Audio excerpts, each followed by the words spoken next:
And we now know the identity of the teenager who was arrested after a joyride ended with an SUV in the living room of this Wahiawa home Sunday morning.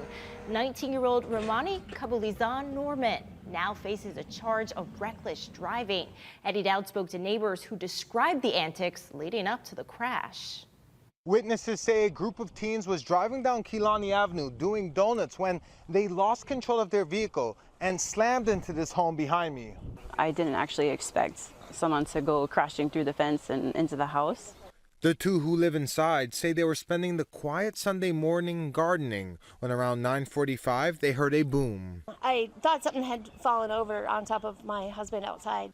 They were too shaken up to go on camera, but one of them says the SUV crashed into the living room just a few feet from where she was standing. I was reaching for the door handle when they came through. Law enforcement sources say there were 5 teenagers in the SUV. The homeowner says police arrested the 19-year-old male driver. Another teen who appeared to be visibly emotional was seen sitting on the sidewalk with a relative. They were definitely scolding him. Pretty sure he's getting some dirty lickings right now. You know, you go with your friends, you think you're going to have harmless fun, but stuff like that can happen, and it doesn't always turn out with no one getting injured.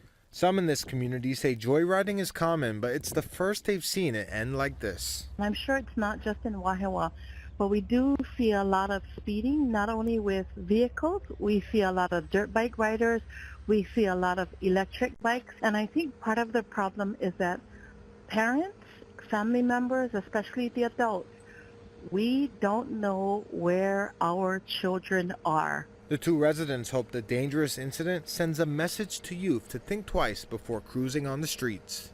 That these kids driving up and down the street have got to slow down because it's awful. I even told the one child who was driving, or person who was driving, that I understand he's sorry, but because he told me he was sorry, but that it wasn't just the fact that he hit a house, but there are children on this road every day. He could have easily killed somebody. I think it's definitely a wake-up call for those kids. Eddie Dowd, Hawaii News Now.